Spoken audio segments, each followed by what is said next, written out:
April 15, 1815. Morning, London. The spring rain beat against the windows of the modest townhouse on Grosvenor Square as Margaret Ashworth stood frozen in her morning room, staring at the package that had just arrived by special messenger. Her hands trembled as she recognized the familiar weight and shape of her own letters, all 47 of them, returned unopened in a neat bundle tied with black ribbon. The blue morning dress she wore, chosen with such care for what she had hoped would be an ordinary day, now felt like mockery against her skin. She had written to him faithfully every week for 2 years since his departure to the peninsula, pouring her heart onto paper in the only way society permitted an unmarried woman to communicate with a gentleman. The Duke of Pembroke had promised to value her correspondence, had looked into her eyes at that last ball before his regiment departed, and assured her that her letters would bring him comfort in the darkness of war. Now those same letters lay before her like accusations, their wax seals unbroken, their contents unread, their very existence apparently unwanted. The butler who had delivered them stood awkwardly by the door, clearly aware of the significance of what he had brought, for servants always knew these things, and by tea-time the entire household would be whispering about poor Miss Ashworth and her foolish hopes. She sank into her writing-chair, the very chair where she had penned each letter with such care, choosing her words to bring him news of home, sharing her thoughts on books and music, describing the changing seasons in Hyde Park, never crossing the line of propriety, but always hoping he might read between the lines to understand the depth of her regard. The rain intensified, matching the storm in her heart as she touched the topmost letter, dated just last week, wherein she had welcomed him home from the war and expressed her joy at news of his safe return to London. How naive she had been, how pathetically hopeful, sitting here in her spinster's domain at 28 years of age, forgotten by society, invisible at every gathering, believing that somehow her words might matter to a duke. The crackling of the fire seemed to mock her as she remembered how she had imagined him reading her letters by candlelight in his tent, perhaps smiling at her descriptions of his sister's wedding or her aunt's latest eccentricity, perhaps even missing the sound of her voice as she missed his. But he had not read them at all, had not even possessed the courtesy to break the seal on a single one, and now they were returned to her like a slap across the face, a clear message that whatever connection she had imagined between them existed only in her foolish spinster's dreams. Now please take a moment and subscribe to our channel and comment where you are watching from and what time is it. It is always fascinating to see where these stories get all around the world. Thank you. Margaret pressed her fingers against her temples, willing the tears not to fall as memories flooded through her like water through a broken dam, carrying her back to that glittering ballroom 2 years ago where everything had begun. Where she had been standing by the wall in her usual place among the potted palms and forgotten debutantes, when the Duke of Pembroke had approached her with those startling grey eyes that seemed to see through all the layers of social pretense to the woman beneath. She had been wearing her best gown, a rose silk that her aunt had declared made her look less sallow, though Margaret knew nothing could make her beautiful enough to catch anyone's notice in a room full of fresh-faced debutantes half her age. Yet somehow he had noticed her, had crossed the entire ballroom with its glittering chandeliers and swirling couples to stand before her and request not just any dance, but the waltz, that most intimate of dances that set tongues wagging when a duke partnered with a forgotten spinster. His hand had been warm and steady at her waist as he led her onto the floor, and she had been acutely aware of every eye in the room upon them, every whispered speculation about why the most eligible bachelor in London would waste his time with Margaret Ashworth, plain Margaret who wrote too much and smiled too little, and had long since been relegated to the shelf of unmarriageable women. But he had not seemed to care about the whispers, had looked only at her as they moved together in perfect time to the music, and when she had stammered something about being honored by his attention, he had smiled, not the polite, social smile she was accustomed to seeing, but something warmer and more genuine, and said that he found her conversation at dinner earlier that week the most intelligent he had encountered all season, that he valued discourse over decoration and wit over wealth. The dance had ended too soon, as all perfect moments do, but before returning her to her place among the wallflowers, he had held her gloved hand a moment longer than propriety dictated, and spoken the words that had changed everything, telling her that he would be departing for the peninsula within the week to rejoin his regiment, but that he would treasure any correspondence she might be kind enough to send, that letters from home meant more to a soldier than she could imagine, and that hers particularly would bring him comfort in the long, dark nights of war. She had believed him then, had seen something in his eyes that looked almost like longing, had felt the pressure of his fingers on hers like a promise, and so she had written, week after week, pouring her heart onto paper in a way she had never dared to speak aloud, and now those letters lay before her like broken promises, like proof that she had been a fool to believe a duke could ever truly value the words of a spinster who had nothing to offer but her heart.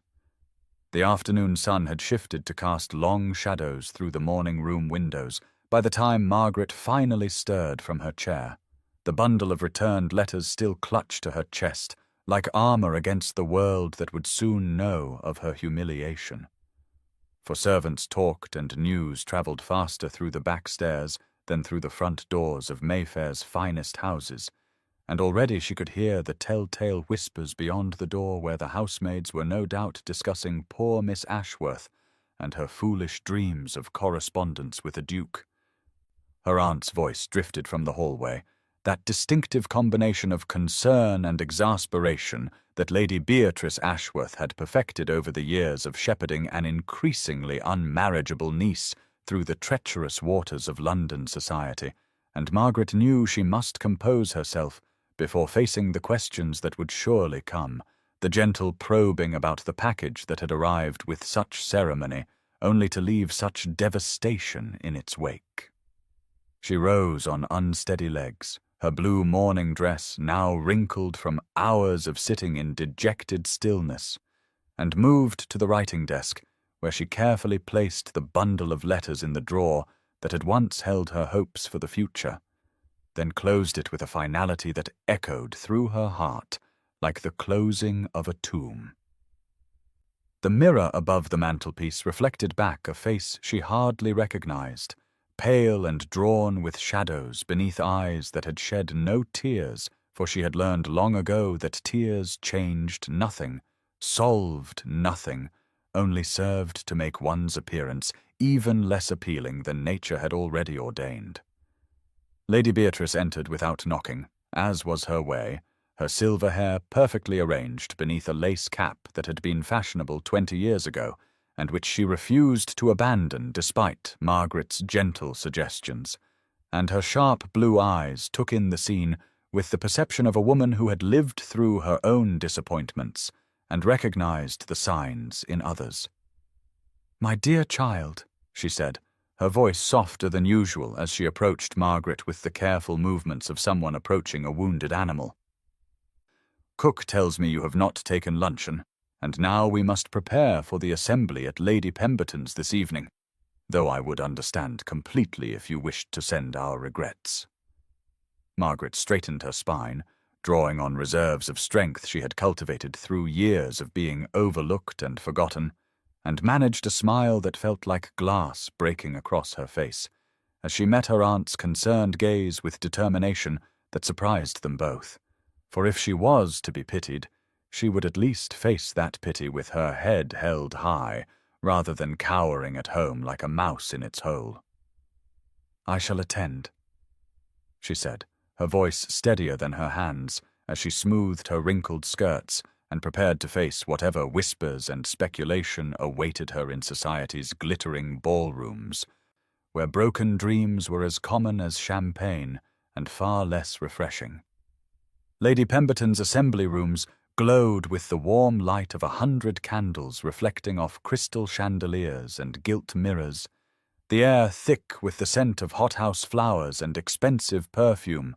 as London's elite swirled through the space in a kaleidoscope of silk and jewels. And Margaret stood at the entrance in her grey silk gown that had seemed appropriate when she dressed, but now felt as dull as her spirits, her gloved hand resting lightly on her aunt's arm as they prepared to face whatever whispers and speculation awaited them within those glittering walls. The butler announced their names with the same ceremonial gravity he would have used for duchesses and princesses, though Margaret knew they barely registered in the social hierarchy of the room, just another spinster and her elderly companion come to fill the spaces between the important guests, to provide the backdrop against which the true stars of society could shine all the brighter. She had nearly convinced herself she could endure the evening with grace when the atmosphere in the room shifted like the air before a thunderstorm, conversations faltering mid-sentence as heads turned toward the entrance, where the butler's voice rang out with particular emphasis announcing the Duke of Pembroke, and Margaret felt her heart stop, then resume at double pace as Alexander Pembroke entered the assembly rooms for the first time since his return from the peninsula. He stood in the doorway like a figure from a Gothic novel, his evening dress impeccable, but somehow failing to soften the hard edges that war had carved into his bearing. His dark hair shorter than fashion dictated, and his face bearing a new scar that traced a thin line from his left temple to his jaw, a mark that only enhanced rather than diminished his austere beauty. His grey eyes swept the room with the calculating gaze of a military commander assessing a battlefield, passing over the eager debutantes and their scheming mammas without pause until they found her standing by the wall in her accustomed place, and something flickered across his face too quickly for her to decipher before his expression settled back into the marble stillness that had earned him his reputation for aloofness. The room seemed to hold its breath as he moved through the crowd with purposeful strides, ignoring the attempts at conversation from those who sought to catch his attention. His gaze never leaving Margaret's face as she stood frozen like a deer sensing danger, her mind screaming at her to flee, while her body remained treacherously still, held in place by those grey eyes that had once looked at her with such warmth and now burned with an intensity she could not name. Lady Pemberton fluttered toward him with the determination of a hostess who sensed drama unfolding in her carefully orchestrated evening, but he sidestepped her with a murmured pleasantry that left her gaping as he continued his incorrigible progress toward the corner where Margaret waited with her heart thundering so loudly she was certain everyone in the room must hear it, her grey silk gown suddenly feeling like armour made of paper against whatever was about to unfold. The Duke of Pembroke stopped directly before her, close enough that she could smell the subtle blend of sandalwood and leather that clung to him like a memory, and Margaret found herself trapped between the solid wall at her back and the imposing presence of the man who had just that morning returned every letter she had written to him over 2 long years of war and separation, the weight of that rejection pressing against her chest like a physical thing, even as she forced herself to meet his gaze, with what dignity she could muster in her grey silk gown that suddenly felt as insubstantial as cobwebs. "Miss Ashworth," he said, his voice deeper than she remembered, roughened perhaps by battlefield commands or simply by whatever experiences had carved that new scar across his face, and she noticed the way his jaw tightened as he spoke her name, as if it cost him something to form the words. "Your Grace," she replied, dropping into a curtsy that was perfectly correct in its execution, even as her knees trembled beneath her skirts, aware of the dozens of eyes upon them,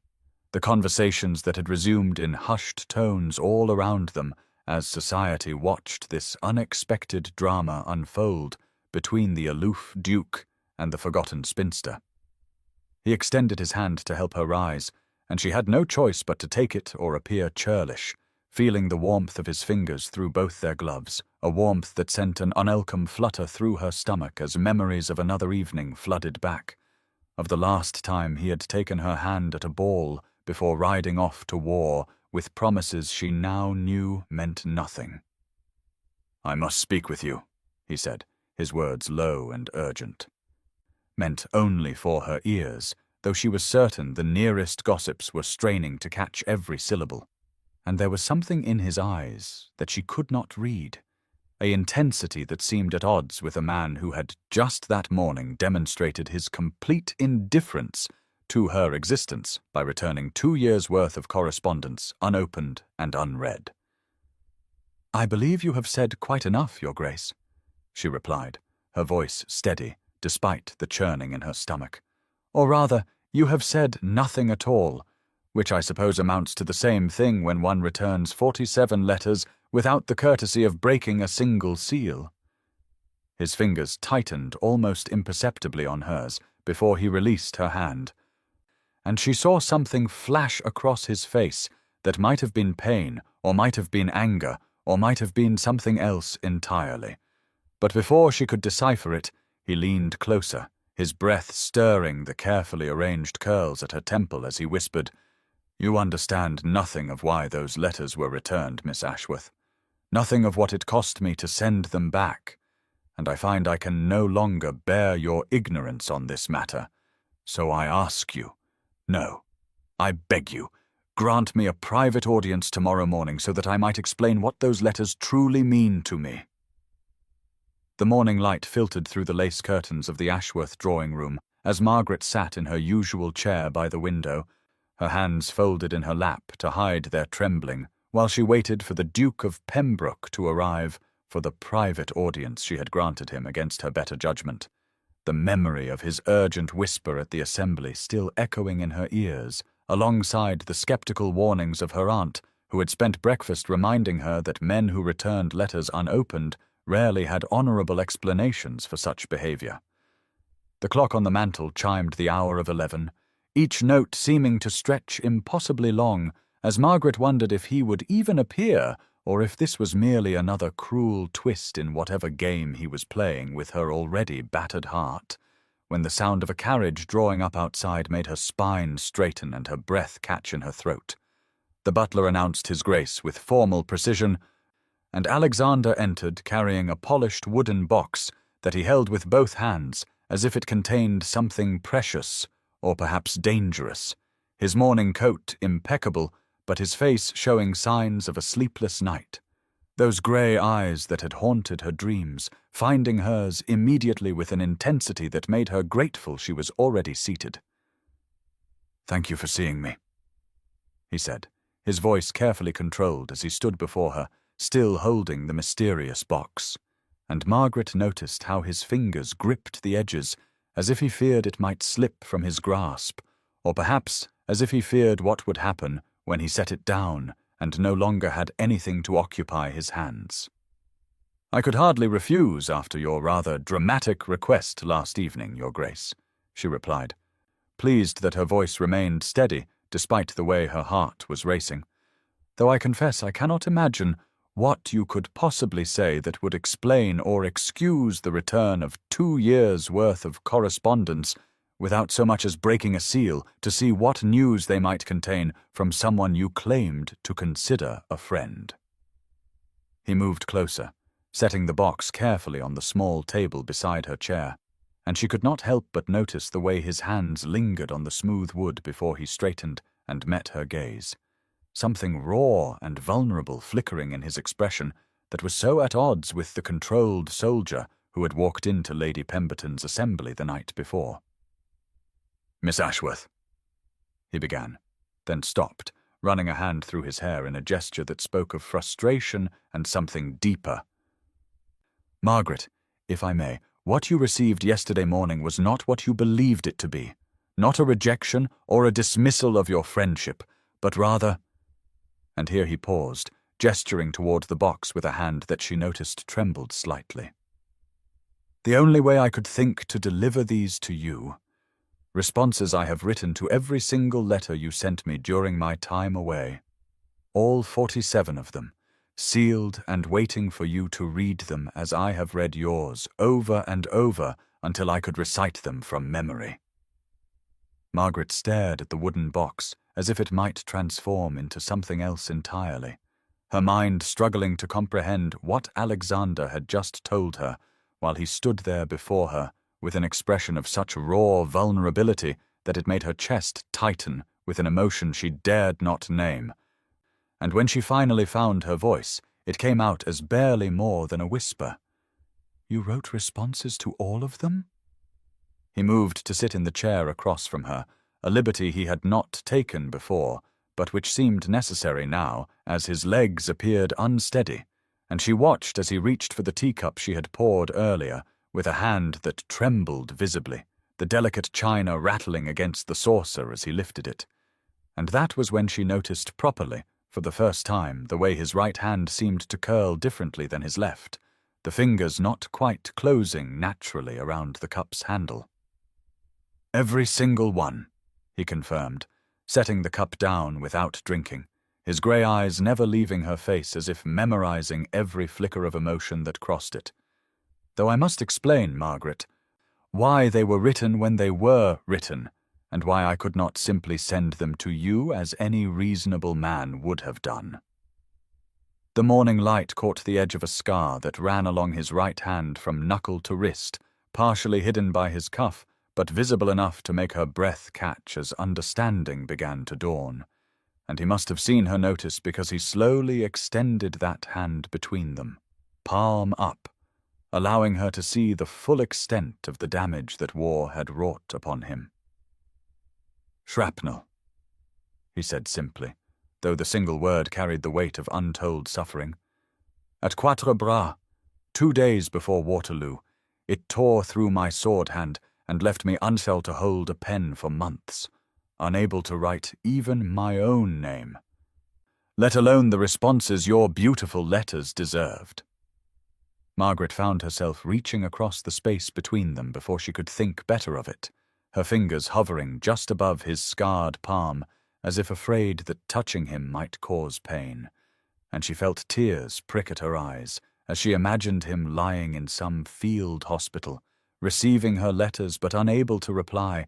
trapped in his own body while she had assumed the worst of his silence. "The surgeon said I would never write again," he continued, his voice steady, despite the way his jaw clenched at the memory. "Said I was lucky to keep the hand at all, but I could not accept that, not when I had your letters arriving week after week, each one a lifeline I could hold but not answer, each one a torture because I could not tell you that I treasured every word, that I read them until the paper grew soft with handling, that they were the only thing that made me fight to heal." The tremor in his hand seemed to worsen as emotion overtook him, and Margaret finally let her fingers settle gently over his, feeling the raised ridges of scar tissue beneath her touch while he turned his hand to, carefully, so carefully, close his damaged fingers around hers, the gesture speaking of months of painful rehabilitation and fierce determination to regain what had been lost. All so he could hold a pen again. All so he could write back to her. The warmth of his scarred hand beneath hers seemed to anchor Margaret to this moment of revelation, as Alexander drew a shaking breath and continued his explanation, his grey eyes dark with remembered pain as he spoke of those first terrible weeks in the field hospital when her letters had arrived like clockwork every Tuesday, carried by military dispatch to wherever his regiment was stationed, and how he had made his Batman read them aloud to him over and over until the poor man could recite them as well as Alexander could. Though hearing them in another's voice had been its own form of torture, when what he wanted was to trace each word with his own fingers and compose replies that might convey even a fraction of what her correspondence meant to him. "You must understand," he said, his voice rough with emotion as his fingers tightened carefully around hers, mindful of his limited strength, but desperate to maintain this connection. When the surgeons told me I would never regain full use of my hand, when they spoke of amputation as if it were a foregone conclusion, I made a decision that I see now caused you pain, though it was never my intention, for I instructed Thomas, my secretary, to return all your letters to you unopened, rather than have him read them to me when I could not answer them, when I could not tell you how your words about the changing seasons in Hyde Park made me long for home, or how your observations about your aunt's gardening efforts made me laugh despite the pain, or how your confession in letter 23 about feeling invisible at social gatherings made me want to race back to London and stand beside you at every tedious ball and soiree until all of society saw what I saw, which was a woman of remarkable intelligence and warmth who deserved so much more than the careless dismissal of fools who could not recognize true worth when it stood before them in a modest muslin gown. Margaret felt tears slip down her cheeks as he reached with his free hand toward the wooden box, lifting the lid to reveal neat stacks of sealed letters, each one dated in handwriting that showed the progression of his recovery from barely legible scratches to the firm, clear hand of a man who had fought through months of agonizing exercises and rehabilitation. And she could see now that the first several were dated months after her original letters, written when he had finally regained enough mobility to hold a pen, though the script wavered and spoke of determination wrestling with physical limitation. I could not bear to read them knowing I might never write again, he said simply, and in those words she heard echoes of the pride that had made him return them rather than accept what he saw as an unequal exchange. But once I could hold a pen, once I knew I would be able to answer you properly, I had Thomas read them all to me in order, and I wrote my responses as if no time had passed, as if you might receive them the week after you had sent yours, because in my heart that is what I wished could happen, that somehow time might fold in on itself and erase those months of silence that must have hurt you so deeply, though I swear to you, Margaret, that every day of that silence I thought of you and fought to heal so that I might have this chance to explain, to show you that your words were never unwanted, never unvalued, but rather so precious that I could not bear to receive them without being able to give you the responses you deserved. The late morning sun had climbed higher in the sky, casting golden rectangles of light across the Ashworth drawing-room floor as Margaret found herself still processing the magnitude of what Alexander had revealed, her hand remaining in his as if breaking contact might shatter this fragile moment of truth between them. And when he finally spoke again, his voice carried a tentative hope that made her heart constrict with an emotion she had thought lost forever when those 47 letters had arrived at her door unopened. "Margaret," he said, and the way he spoke her name, without title or formality, sent a shiver through her that had nothing to do with the cool April morning. "I know I have no right to ask this after the pain my silence must have caused you, but I wonder if you might consider reading them with me, your letters and my responses together, as they were meant to be read, as a conversation delayed by circumstance, but not diminished by time." The request hung in the air between them like morning mist, delicate and ephemeral, and Margaret found herself nodding before she could fully consider what such an intimate act might mean, sharing words she had written in solitude with the very man who had inspired them. But something in his eyes, a vulnerability that the proud Duke of Pembroke had never before shown to anyone, made refusal impossible. He rose carefully from his chair, still favoring his right hand, and moved to sit beside her on the settee.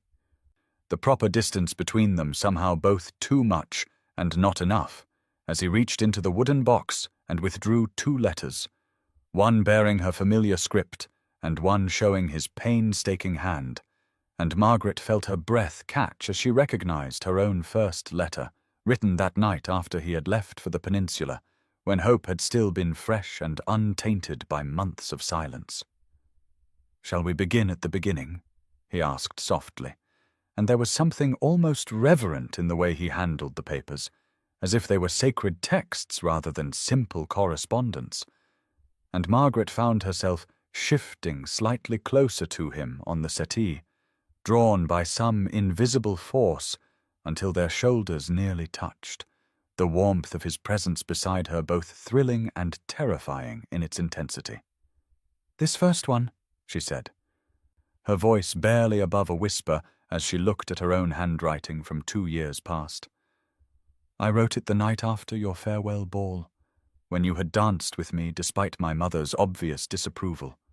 despite the whispers that followed us around the floor,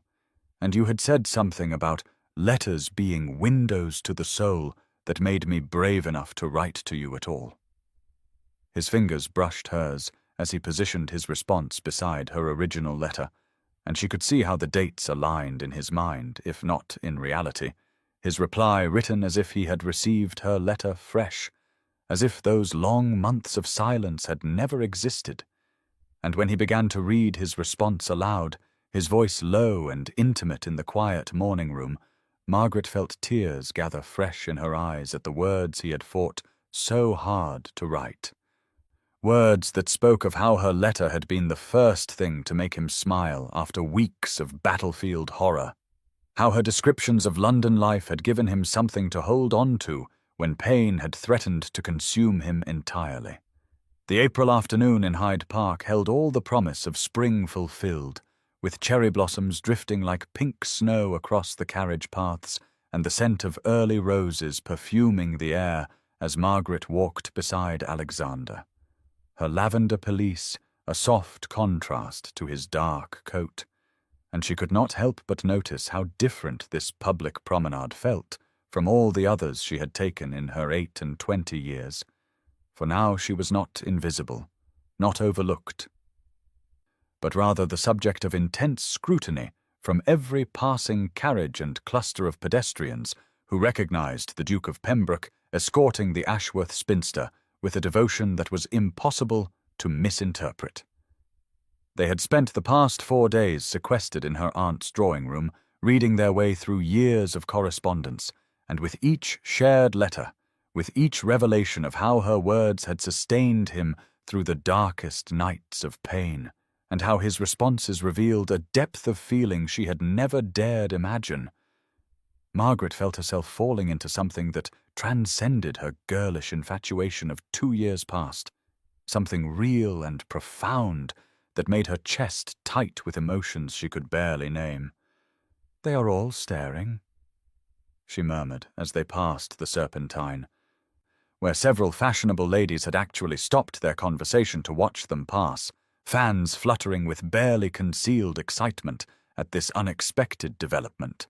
And Alexander's response was to draw her hand more firmly through his arm, a gesture of possession and protection that sent warmth spiraling through her despite the cool spring breeze. "Let them stare," he said, his voice carrying that new softness she had discovered during their hours of shared reading, though beneath it remained the steel of a man who had faced down French cavalry and would not be intimidated by London gossips.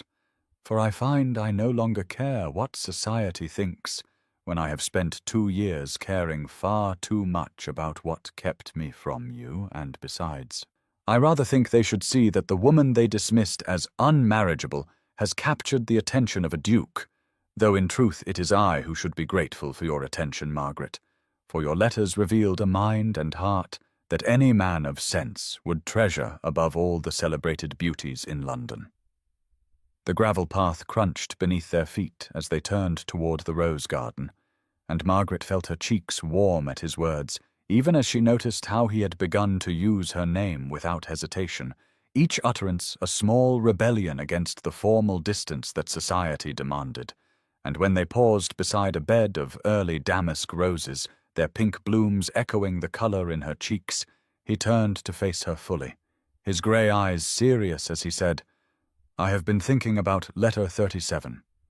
the one where you wrote about feeling like a ghost at your cousin's wedding, watching joy that seemed forever beyond your reach, and I need you to know that my response, though written months too late, meant every word about how you deserve to be the bride, not the eternal observer."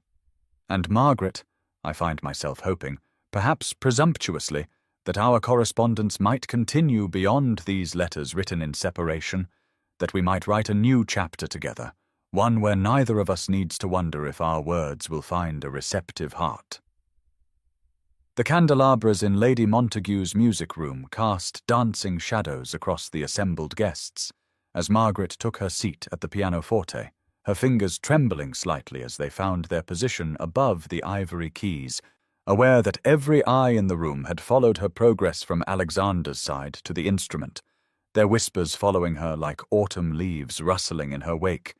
and she could hear quite clearly the barely concealed shock in Mrs. Fairfax's voice as she hissed to her companion about the extraordinary sight of the Duke of Pembroke attending a musicale at all, much less arriving with the Ashworth spinster on his arm, as if she were someone of consequence rather than the perpetual wallflower they had all grown accustomed to ignoring these many years past. The Mozart sonata she had chosen was one she could play from memory, her fingers finding the familiar passages even as her mind registered the unusual weight of actual attention. For in all her years of providing musical entertainment at such gatherings, she had grown accustomed to being background decoration, her competent playing merely pleasant noise beneath the more important business of gossip and flirtation, but tonight she could feel the speculation crackling through the room like electricity before a storm, particularly when Alexander positioned himself where he could watch her face rather than standing with the other gentlemen near the card tables, as would have been proper. The first notes rang out clear and true despite her nervousness, and as the melody unfolded, Margaret found herself drawing strength from the music itself, from the years of practice that had filled empty hours when other young ladies were dancing and flirting and securing their futures, and she allowed herself to play as she did when alone, pouring all the emotion she had learned to hide into the rise and fall of Mozart's sublime phrases, unaware that her face had transformed with the passion of the performance, until she heard a sharp intake of breath from somewhere near the window where the younger ladies clustered like bright birds.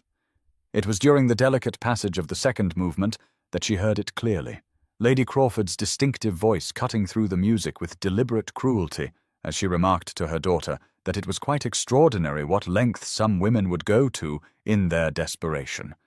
latching on to the first gentleman to show them any attention, even if that attention was merely pity for a spinster's obvious infatuation. And Margaret felt her fingers falter for just an instant before muscle memory carried her through. But in that moment of wavering she heard something else entirely, the clear, cold voice of the Duke of Pembroke, cutting through the whispers like a blade through silk as he said with perfect clarity, "I find it extraordinary, Lady Crawford, that some people mistake profound admiration for pity, though I suppose those incapable of recognizing genuine worth in others must content themselves with such misinterpretations, for certainly anyone with eyes to see and ears to hear would recognize that Miss Ashworth possesses accomplishments that would ornament any drawing-room in England, though I confess I am selfishly glad that society's blindness has left such a treasure unappreciated until now." And the silence that followed his words was so complete that the final notes of Margaret's sonata seemed to hang in the air like a benediction. The morning sun of the last day of April transformed the Ashworth garden into a paradise of colour and fragrance, with the ancient apple trees wearing crowns of white blossoms that drifted down like benedictions, while the rose bushes showed their first tentative blooms in shades of pink and cream. And Margaret sat on the worn stone bench beneath the arbour, where honeysuckle was just beginning to twine, the wooden box containing their correspondence open beside her as she and Alexander approached the final letters of their shared reading, aware with a bittersweet pang that they had only 3 more sets to explore before this excuse for daily meetings would conclude,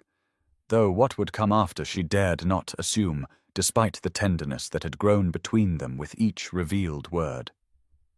The letter in her hands trembled slightly as she recognized her own handwriting from the previous Christmas, remembering how she had written it while the household celebrated below, and she had retreated to her chamber, pouring out her fears that she would grow old having never known what it felt like to be cherished,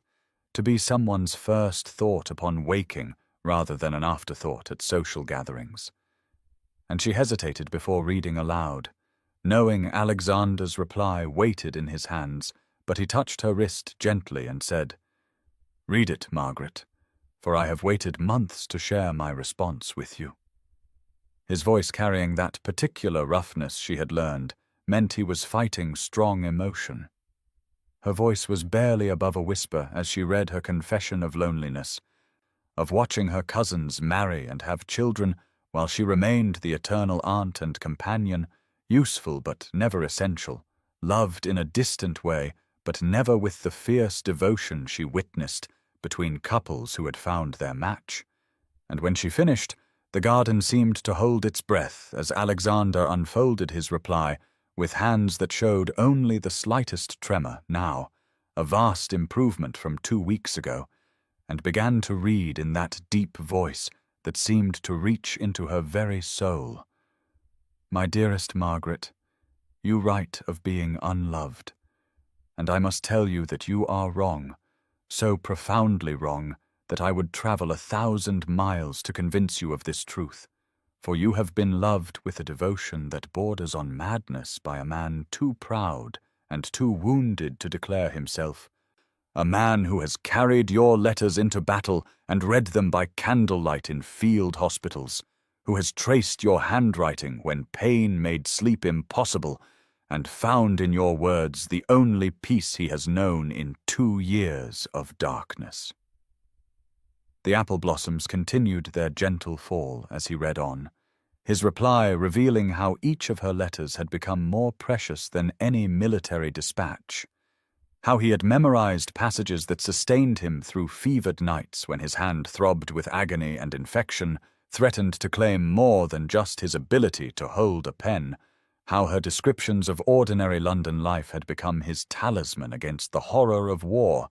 and Margaret felt tears sliding down her cheeks as she understood at last that what she had taken for indifference had been its very opposite,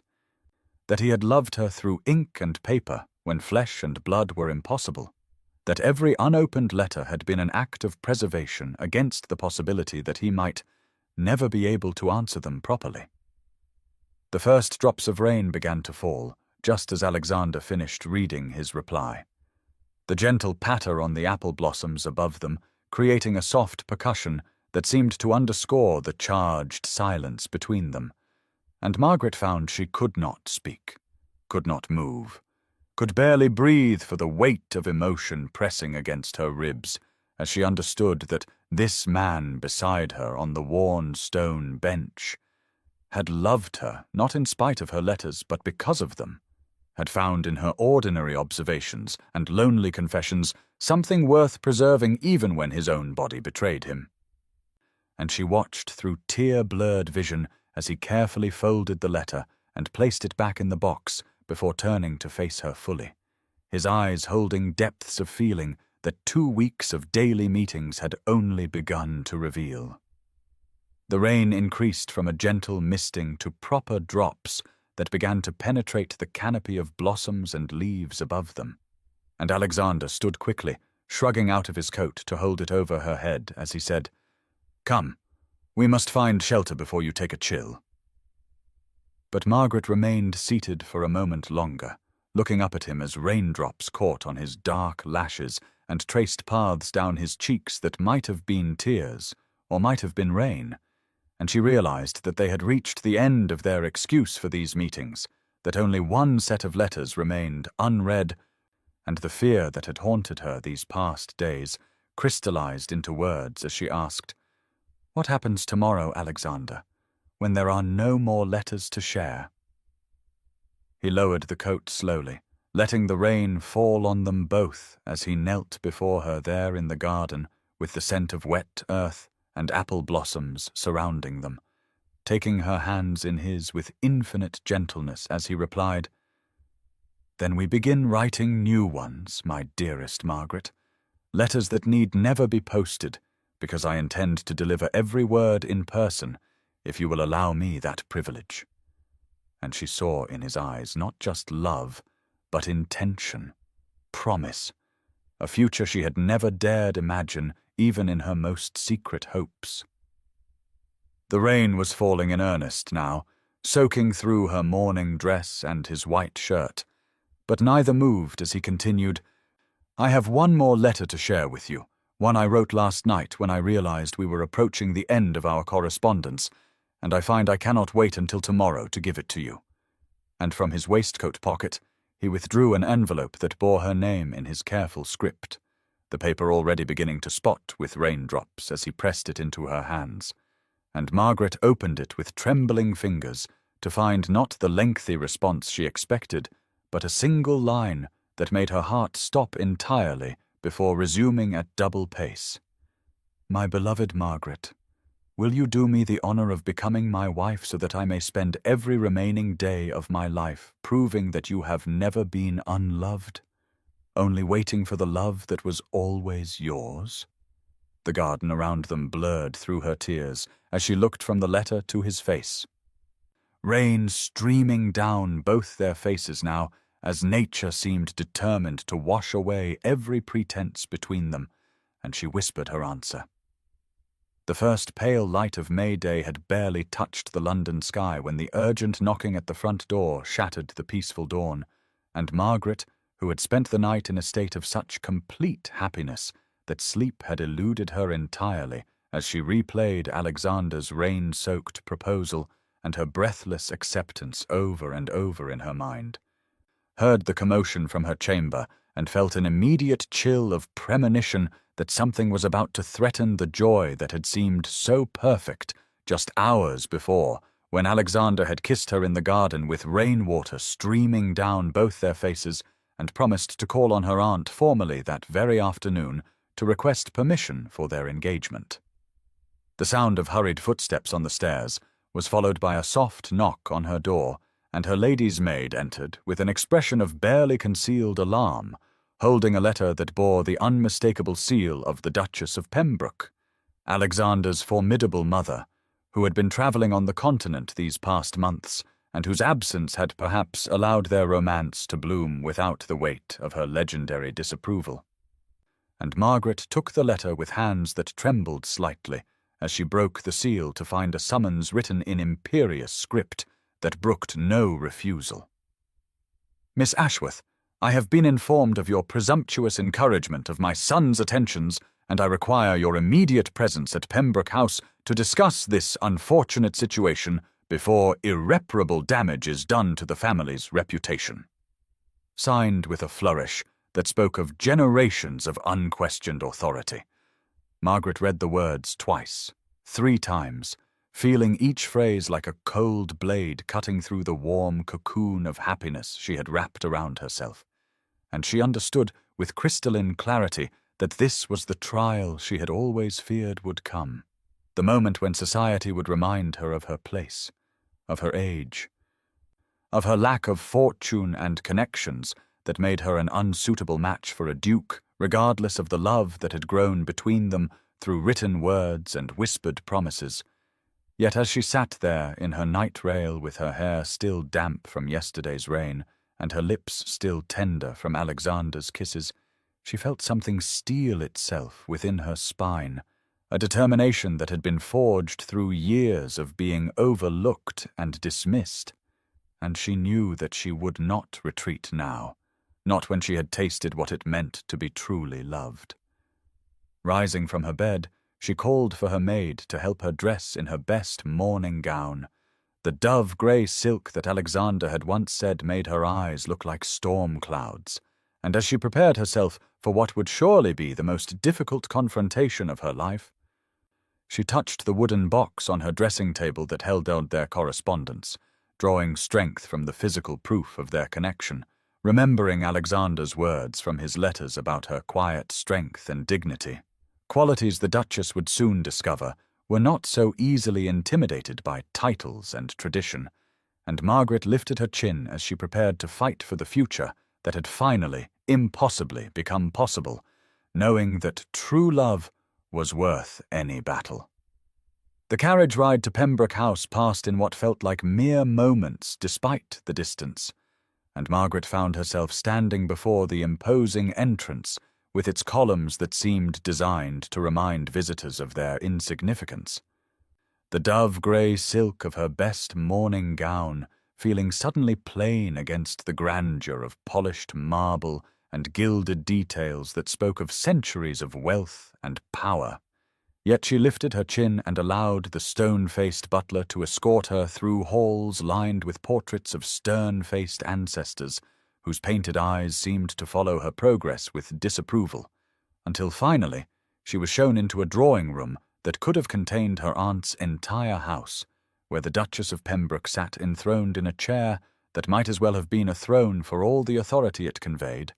her silver hair perfectly arranged beneath a cap of exquisite lace,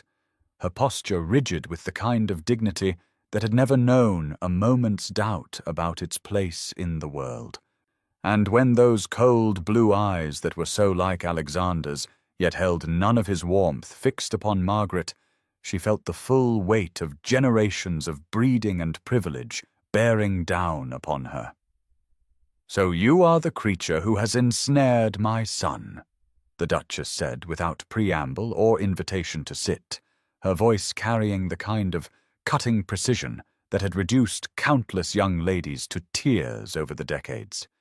"A spinster of no particular fortune or connection who somehow convinced him to make a fool of himself with this absurd correspondence, though I suppose I should not be surprised that a woman of your age and circumstances would resort to such desperate measures to secure a match so far above her station."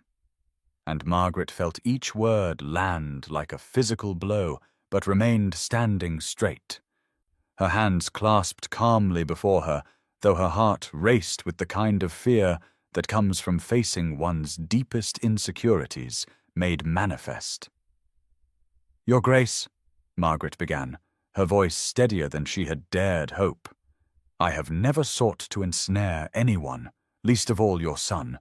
and if you have read any of the letters that passed between us, you would know that I wrote to him as a friend, expecting nothing in return, certainly not anticipating that he would."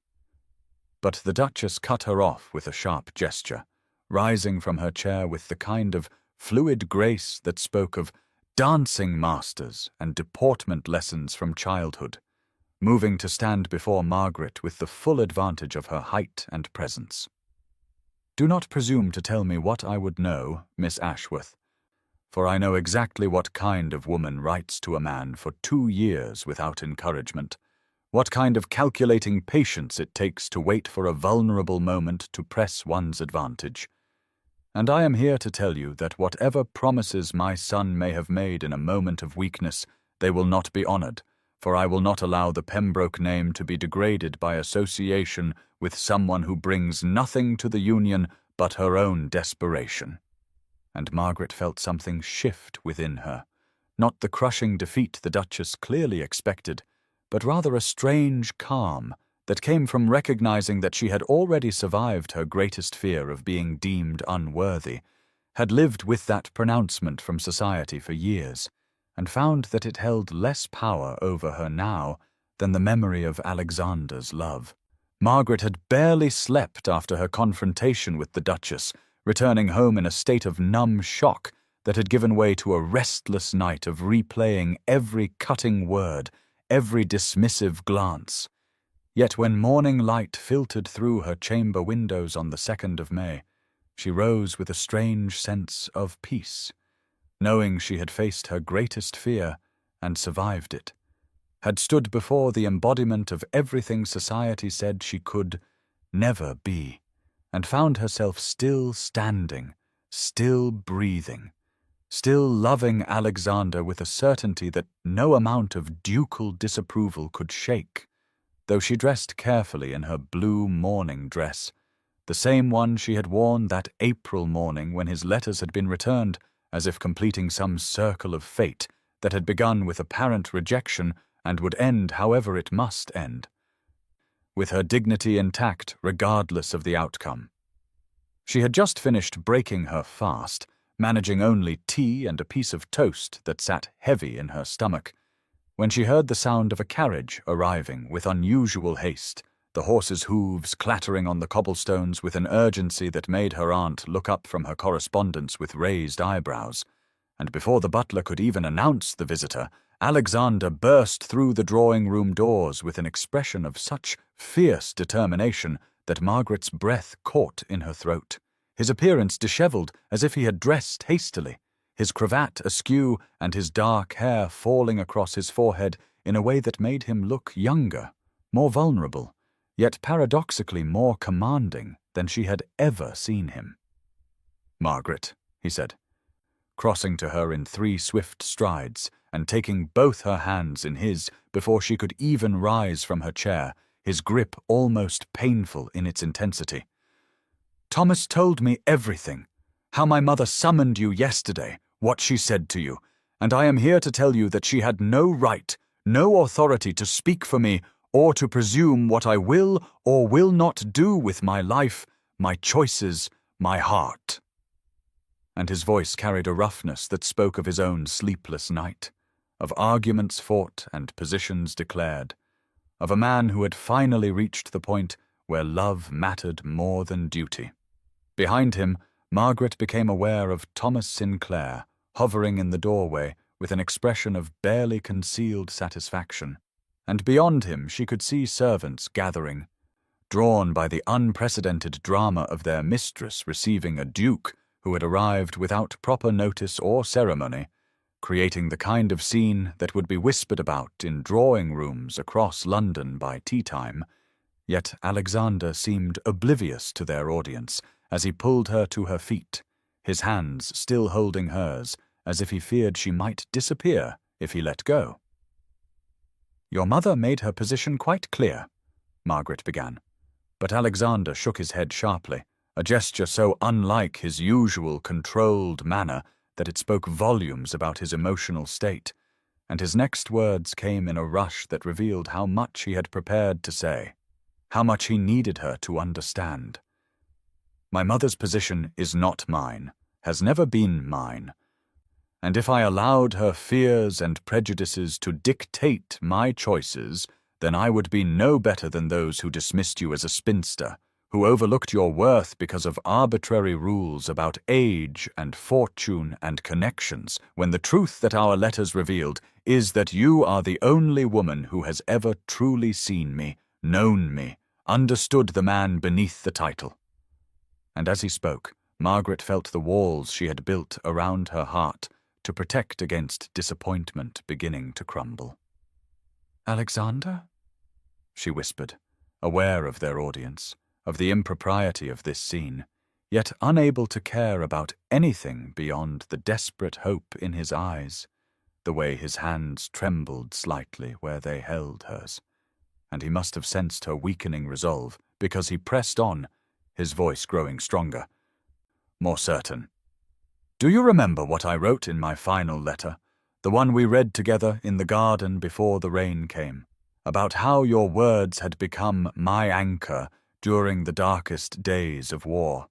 how knowing someone saw me as more than a title or a uniform had given me reason to survive, to heal, to come home?" And Margaret nodded, tears gathering in her eyes as she remembered that letter, the most beautiful and vulnerable of all his responses, where he had laid bare his soul in words that had made her weep with their honesty. "Then you must know," he continued, his voice dropping to an intimate register that made their witnesses fade into irrelevance, "that I cannot, will not choose a life without you in it, regardless of what society says, what my mother threatens, what the gossips whisper, because you, Margaret Ashworth, have become essential to my very existence in a way that defies all rational explanation."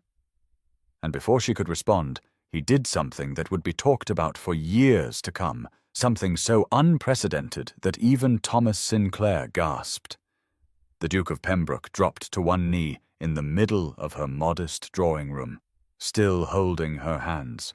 his eyes never leaving hers as he spoke the words that would change everything.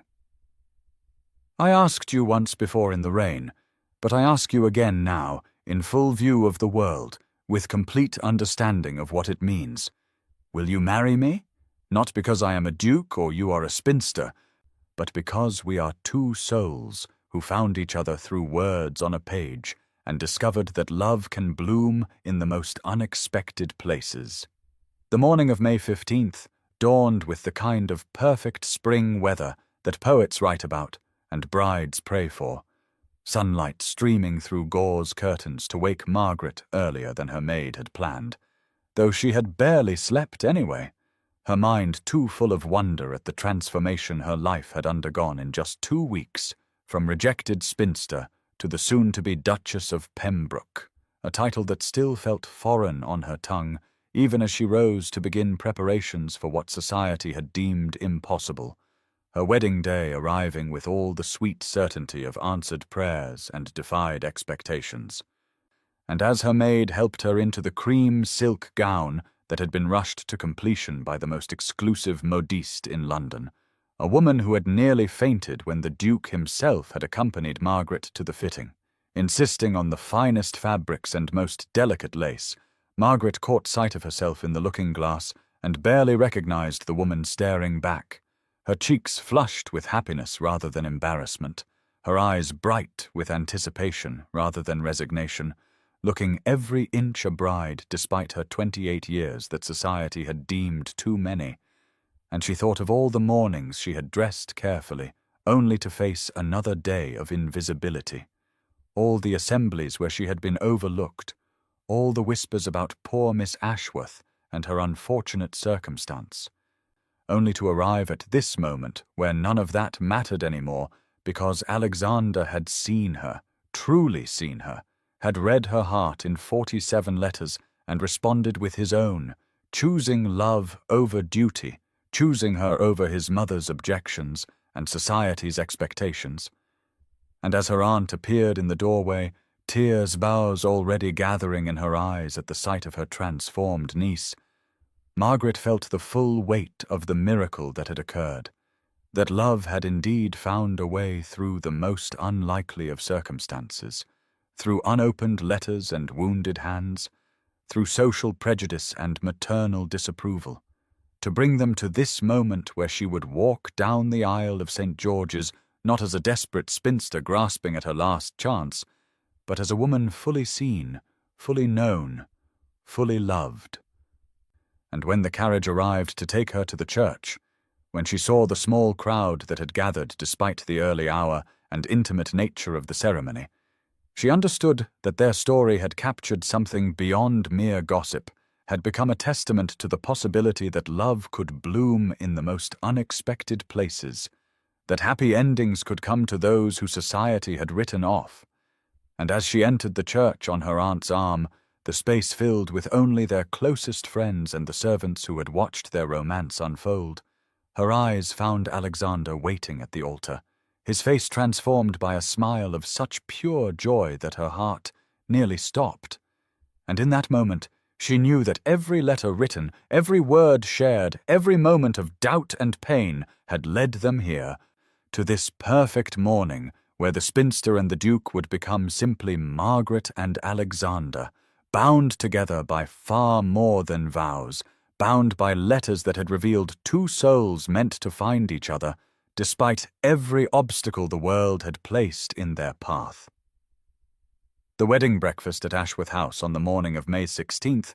bore little resemblance to the grand affairs typically associated with ducal marriages, yet Margaret thought she had never seen a more perfect celebration as she entered the dining room on Alexander's arm to find it transformed with spring flowers and morning light, the intimate gathering of perhaps 20 guests rising to applaud their entrance with genuine warmth that brought tears to her eyes, for these were the people who had truly supported them, who had seen past society's conventions to celebrate love's victory. And as they took their seats at the head of the table, she marveled at how different everything felt from just a month ago, when she had been merely invisible Miss Ashworth, overlooked at every gathering, and now here she sat as the new Duchess of Pembroke, though the title mattered far less than the man whose hand covered hers on the table, whose eyes kept finding hers with a wonder that matched her own. And as the toasts began, each one revealed another layer of support she had never known existed.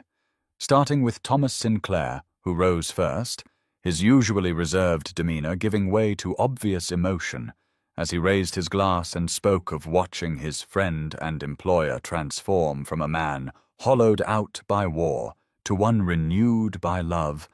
how he had been privy to those long nights when Alexander had painstakingly written his responses despite his still healing hand, determined to answer every word Margaret had sent him. And then Lady Beatrice stood, her voice wavering as she spoke of the niece she had watched bloom from overlooked wallflower to radiant bride, how she had prayed for exactly this miracle, even when it seemed impossible, and one by one others rose to share their stories. The modiste, who confessed she had been moved to tears by the Duke's tender attention to Margaret during the fitting. The hostess of the musicale, who admitted she had deliberately arranged the seating to push them together. The elderly Lord Fairfax, who had served with Alexander's father, and saw in this marriage a worthy continuation of the family honour. Each revelation building a picture of a community that had been quietly rooting for love to find a way.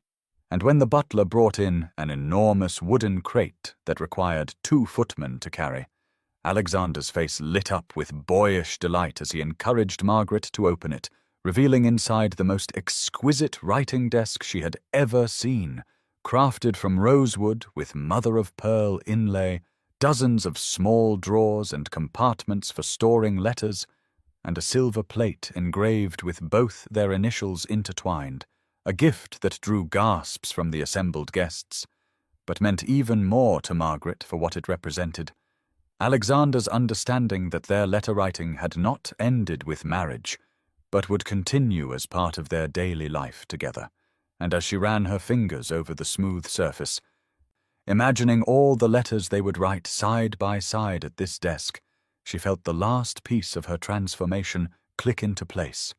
No longer the spinster writing lonely letters into the void, but a beloved wife, whose words would always find their intended reader, whose thoughts would always be treasured, whose love had been proven stronger than every obstacle society had placed in its path. The afternoon sun of May 1816 streamed through the tall windows of Pembroke House's grand ballroom, illuminating a scene that would have been unimaginable just 1 year ago as Margaret, now the Duchess of Pembroke, moved gracefully among the assembled guests at the charity event she had organized for war widows and orphans, her hand resting protectively over the gentle swell beneath her blue silk gown where their first child grew. A visible symbol of the complete transformation her life had undergone, and as she paused to speak with each guest, ensuring everyone felt welcomed and valued regardless of their station, she caught glimpses of Alexander across the room, his eyes following her with the same wonder and devotion that had marked every day of their marriage, the same look that still made her heart skip when she woke beside him each morning.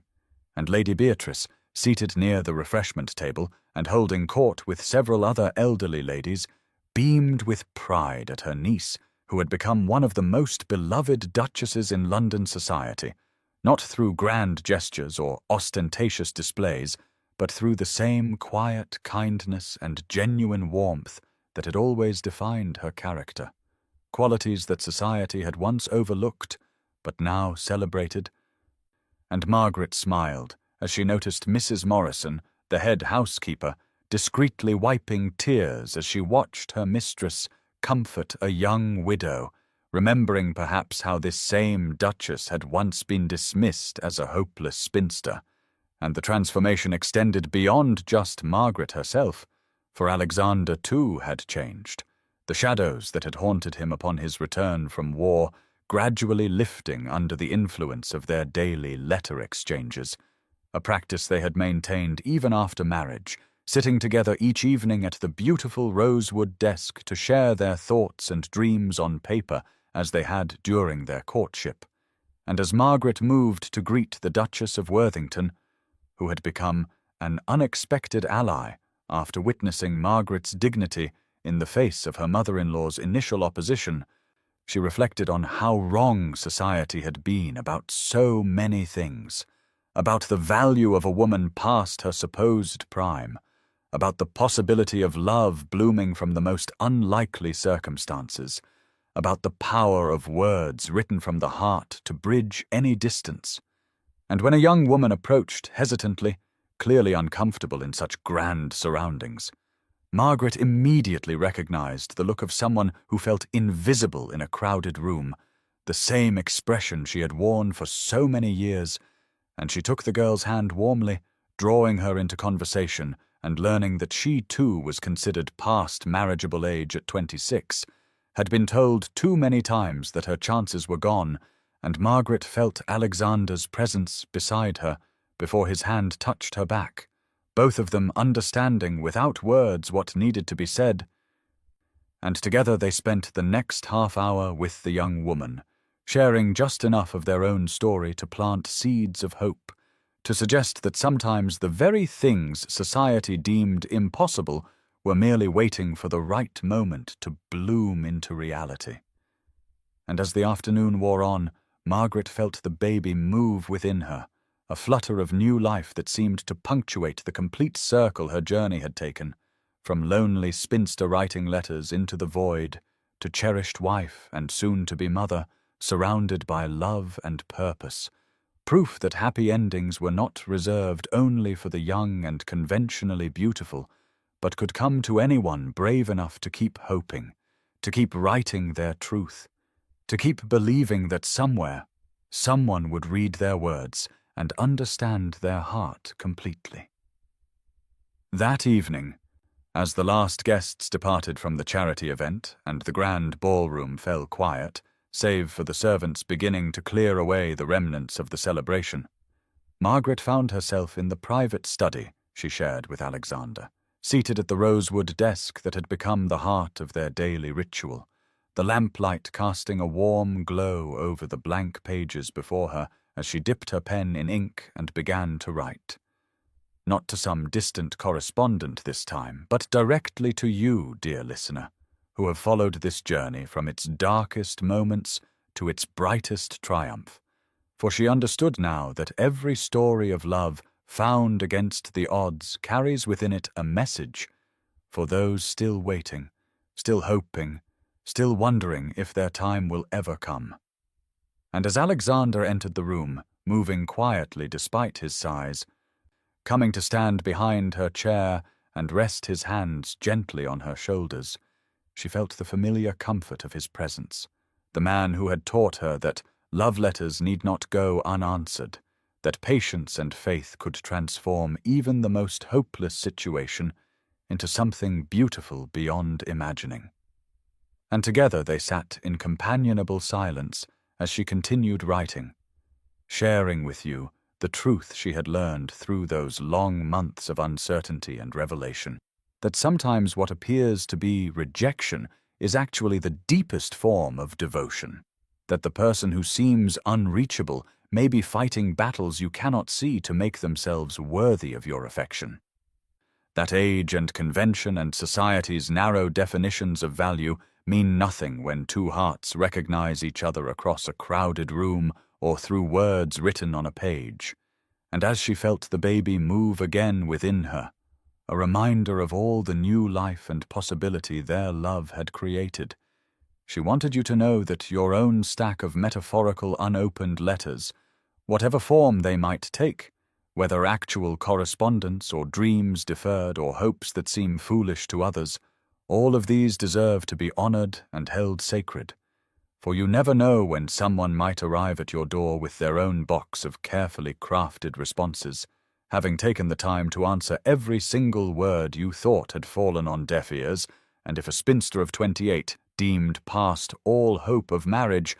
could become a duchess not through manipulation or compromise but through the simple act of being seen and valued for exactly who she was, then surely there is hope for every heart that has ever felt invisible, overlooked, or dismissed as too old, too plain, too anything that the world uses to diminish our light. And as Margaret signed her name to this letter to you, adding below it a postscript that Alexander penned in his own hand, encouraging you to keep writing your truth into the world regardless of who seems to be listening. They both understood that their story was not ending, but transforming into something larger, a testament to the power of patient love and the written word to change destinies, to challenge conventions, and to remind us all that it is never, ever too late for your own happily ever after to begin. And if their tale has touched your heart, dear listener, then perhaps you might consider joining their circle of correspondence, subscribing to hear more stories of love's triumph over adversity. For in sharing these tales, we create a community of believers, each one holding space for another's impossible dream to come magnificently true.